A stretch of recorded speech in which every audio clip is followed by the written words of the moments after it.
Joining us now, RIT astronomy expert Brian Koberlein, and we're talking about Mars this morning. A blog he wrote called The Edge of Wetness, which got me laughing because I knew it was a reference to an old Johnny Carson routine, Take Off on the Edge of Darkness was the soap The Edge opera. of Wetness. Yeah, The Edge of Wetness is what Johnny Carson did. So anyway, how does that relate to Mars?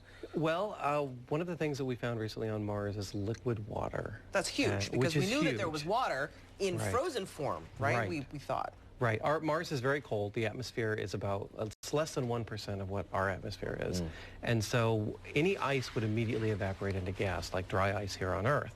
And so we hadn't thought that there would be liquid water. But we saw in these gully areas what looked like water flows. And we couldn't be sure, but recently observational data has confirmed that what it's doing is depositing salts. So this is briny water that is flowing through these kind of gullies, kind of like sponging. Because it's briny, is that why it isn't necessarily in the ice form? Because it's a higher melting point? Right, lower melting point? Once you have it, it's very saline. It's got a lot of salt in it, and so the freezing point is higher, and so it's able to be liquid. You got to wonder what it's flowing through then, if it's briny. I mean, there must be something it's perhaps leaching. Maybe some sort of minerals of some kind, right? Right. There seems to be salts in the area, and we think that some of the moisture from the atmosphere is kind of condensing into the salts and then creating the brine. So talk about the overall significance of this. This changes a lot about what we know about the planet. And, people have been for years wanting to go to Mars, but we know that that's a one-way trip. So far, yeah. So far.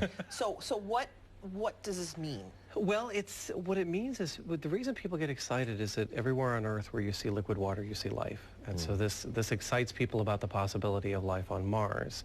It also poses some serious challenges because the one thing we don't want to do is we don't want to be the alien invader and infect Mars. And so there are certain sterilization standards that you have to make sure there aren't any bacteria or living organisms on your spacecraft.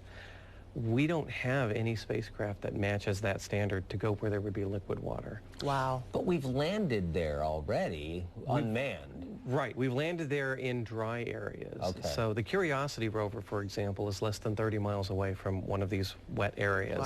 And could in principle drive over there, but they're not allowed to by international law. Really? Yeah, it doesn't meet the standard for sterilization, so you can't do it. Did you see the Matt Damon movie? I did. I liked it. What did you think? I mean, obviously parts of it are going to artistic license and some buy-in, but yeah.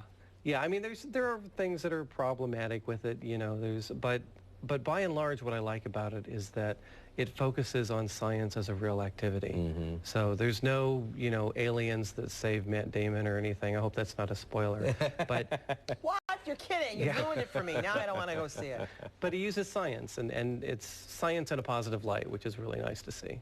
Yeah, and we're not going there and destroying things, right? I mean, we're out of curiosity, we're going there to sort of investigate the planet, and he just happens to get stuck That fascinates me that there's international law regarding what we can do on other planets. I did not know that. Yeah, there's been a whole series of treaties for decades. I have had a love of astronomy since I was a little kid, and they opened the Strassenberg Planetarium when I was a little boy, so that was kind of maybe what fueled it. What is your fascination with this, and why do you think it's important that we go beyond our planet? I think what's really fascinating about this is how much you can learn about the wondrous nature of the universe. That it's very easy to fall into our own little world and think of our own selves. And I think one of the things that astronomy does is it paints a much bigger picture. It's what Carl Sagan said was the pale blue dot. When you look back at the Earth and you realize that all of our fights and all of our conflicts are on this little rock, and how really they should be much more insignificant than they are. I like that. So there's a philosophical bend to this as well. So again, if you haven't seen the movie, The Martian, Brian gives it a 2 thumbs up. What kind of emoji would you give it? A smiling face emoji? And where can people read your blog? You can reach it at briankoberlein.com. Okay. briankoberlein.com from thanks. RIT. Thanks so much. It's great to have you in studio. Thank you very much. We have weather, traffic, and local headlines coming up.